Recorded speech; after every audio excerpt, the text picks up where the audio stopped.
Hi, this is Dane Vinson. Tonight I'm at my home in Portland, Oregon, and I'm enjoying a handful hops IPA from Stormbreaker Brewing. Pretty tasty. I wanted to talk a little bit about configuration in .NET Core. This subject's been covered by a lot of people in a lot of places, and I'm going to focus a little bit tonight on kind of more practical aspects, some of the things that I like to use fairly frequently.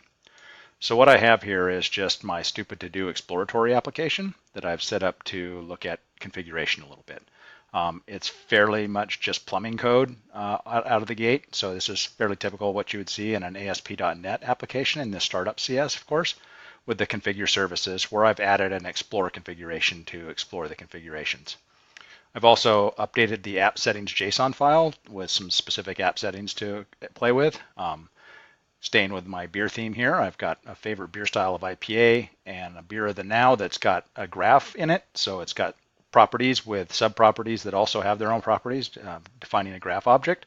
So something a little more complex than just a key value pair set that you might see in a simple app settings.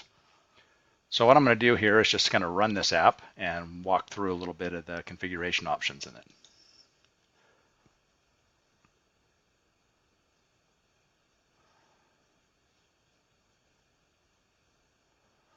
And we should hit a breakpoint here in the top of the exploring configurations. So I have another breakpoint at the bottom. I'm going to just let it go to that breakpoint, and then we'll look at some of the variables and things, call out some of the interesting aspects of this. So the first thing, excuse me, to note is that ways of getting configuration objects. So there's a couple different ways of getting configuration out of a file or environment variable or whatever configuration you have loaded. One is this get section method where you can take the value and you can see I'm looking for favorite beer style. And the second one, I'm also looking for favorite beer style, but I've done it with an indexer format. They both return the same. So if you look, both of them are going to say IPA, as you would expect. Of the two, I prefer the second one. It just seems to be a little bit cleaner. And it's also very resilient, which we'll look at just a little bit here in a minute. After that, I'm going to show how you can use that same kind of evaluation to get a complex object. And so here I've got the beer of the now object with the name of it. And you'll note here, here's my beer of the now. Here's the name. It should be Black Sheep CDA. And indeed, that's what it is. And it's read in here. You'll also see that it's case insensitive. It doesn't really matter what casing I use on it. It comes it. And if you try to call something that's not there, it doesn't throw an exception or anything silly like that. It just returns null. So this one references a bad name that is not in there, and it just returns null. And it continues on. So again, very resilient, and you can even go down multiple nesting. So here's one that's 3 levels deep, and the current brewery, and it's Lucky Labrador Brewing Company, as you would expect from the settings here.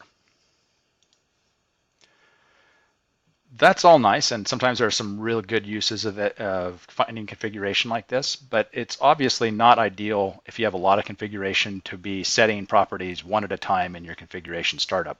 What would be better is to have a single configuration options object where I map all the settings in the app JSON to an object and have the system map them for me. And that's what this bind and in a minute the get method do. So for bind, I just created the beer object, which is an object I've created. It's just a DTO, a simple data transfer object or POCO object, just a simple options object, and this is how it's defined. You'll note beer has a name, brewery, ABV, and IBU. And if we compare that to beer of the now type, name, ABV, note there's a FNORD on here, which doesn't appear on my mapping object, and there is no IBU.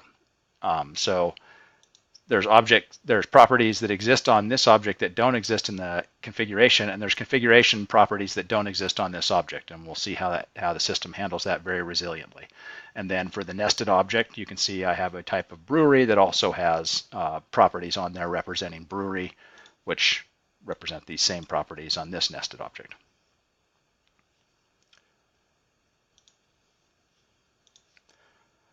So we new up a new options object of the beer, and we use the bind method, get the section beer of the now, and bind it to that beer object.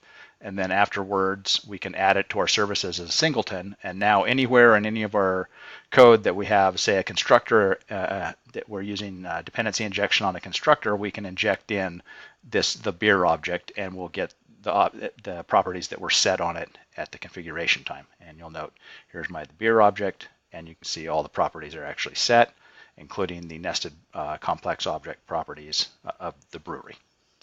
So that's pretty nice. I prefer get though. The get method does a similar thing, except I don't have to define the beer object to begin with. I just tell it a type of beer, and it loads that type, creates and instantiates an instance of that type for me, and does the same exact bindings again. And again, I'm just loading it right into a singleton. So I've essentially condensed 3 lines of code down to 1, and again, the singleton will now allow me to inject the beer object into any object that I want. So that's awesome. Another option, however, is to use what Microsoft is calling the options pattern in ASP.NET Core. And in using that, I'm going to call a configure object directly on the services, and I'm going to configure the section beer of the now. This does a very similar thing to the get. It creates a singleton object in your services. The difference is, instead of creating a singleton object of the beer, it creates a singleton object of an I options of the beer. And that's a very simple interface that they use just to facilitate the options pattern that they call it.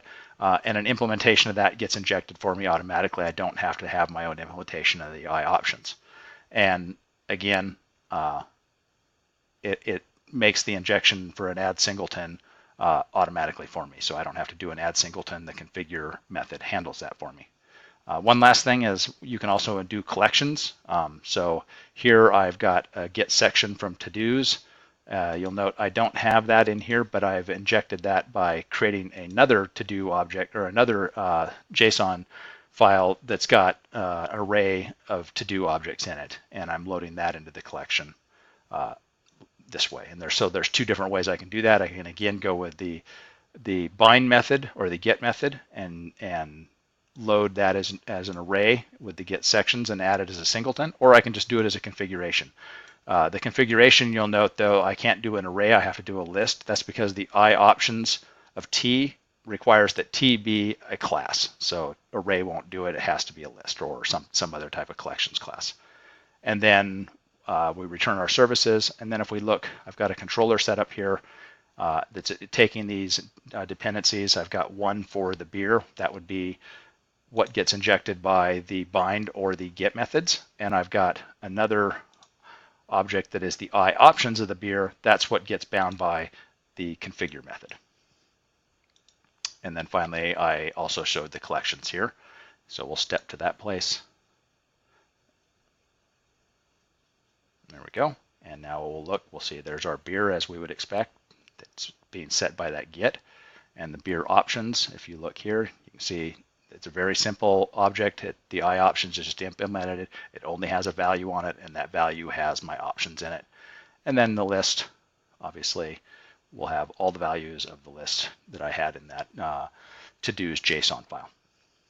So yeah, there are tons and tons of additional options, but this covers a lot of the basics, a lot of the things that you'll use most of the time. The system is pretty flexible. You have a lot of different options to use. And anything that is more complex than this, there is almost certainly a way to handle it in ASP.NET Core. I would recommend that you look at the options pattern for .NET Core for further options that are available. And other than that, I hope you enjoyed the video. Thanks.